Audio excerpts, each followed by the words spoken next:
Hello everyone, we are doing our chapter Dissolution of Partnership Firm. In this video, we will discuss partners loan account in case of when partners capital debit balance is given. Payment of partners loan. Number 1, partners loan is to be paid after payment of external outside liability. जैसा कि हम जानते हैं, हमने realisation account बनाया, हम सबसे पहले क्या करते हैं, एक्सटर्नल आउटसाइड लाइबिलिटीज़ की पेमेंट करते हैं। नंबर 2 पे हम पार्टनर्स लोन की पेमेंट करते हैं और नंबर 3 पे पार्टनर्स कैपिटल की। तो इसमें भी यही कहा गया है कि पार्टनर लोन की पेमेंट एक्सटर्नल लाइबिलिटीज़ के बाद की जाएगी but before payment of capital account. यानी कि दोनों फर्म के लिए लाइबिलिटी है, पार्टनर्स लोन भी और पार्टनर की कैपिटल भी। Listen, loan account credit balance, capital account credit balance. Credit balance का मतलब लाइबिलिटी, दोनों लाइबिलिटीज़ हैं फर्म के लिए।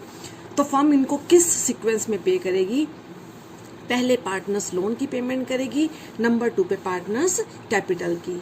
तो number 1 partners loan account, number 2 partners capital account. But in the question, if capital accounts debit balance is given, if capital account of the partners from whom loan has been taken by the firm shows a debit balance, means जब partner की capital का debit balance है, जिस partner से loan लिया है उसकी capital का क्रेडिट बैलेंस नहीं है, डेबिट बैलेंस है।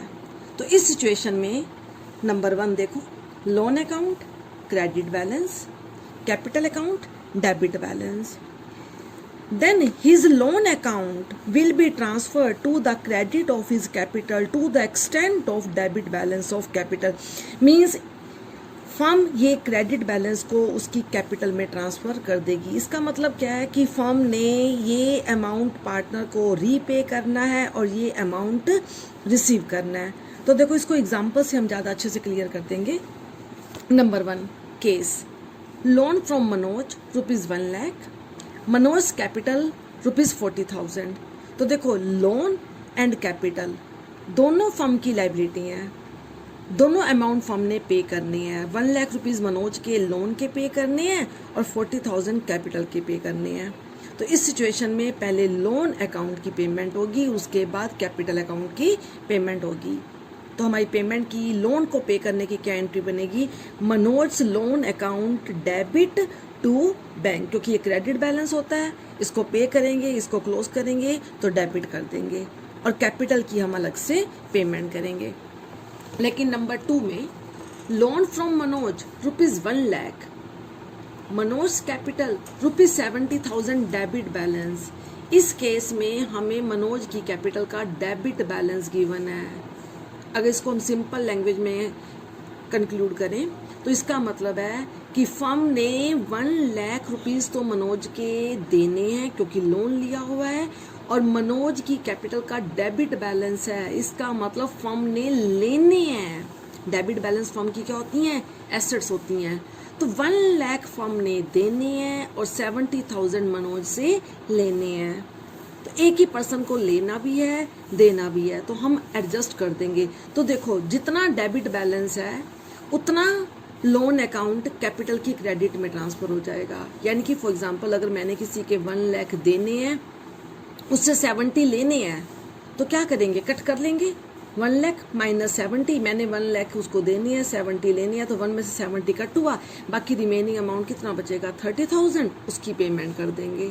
तो सेम 1 लाख देना है तो Manoj loan account debit 1 lakh, लेकिन 70,000 उससे लेने हैं, तो ये डेबिट बैलेंस है, इसको हम क्या कर देंगे? क्रेडिट। यानी कि लोन का 70,000 कैपिटल अकाउंट की क्रेडिट में चला जाएगा और रिमेनिंग अमाउंट उसको हम पे कर देंगे टू बैंक। अब third case, loan from Manoj ₹1 lakh and capital account debit balance 1,25,000।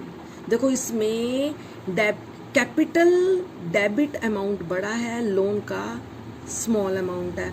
यानी कि हमने 1 लाख मनोज के देने हैं लेकिन उससे 1,25,000 लेना है। खुद एज्यूम करके देखो कि हमने किसी पर्सन से 125 तो लेने हैं और 1 लाख उसको देने हैं। 1 लाख देने हैं, 1,25,000 लेने हैं, तो उसको क्या कहेंगे? कट करके रिमेनिंग अमाउंट हमें दे दो।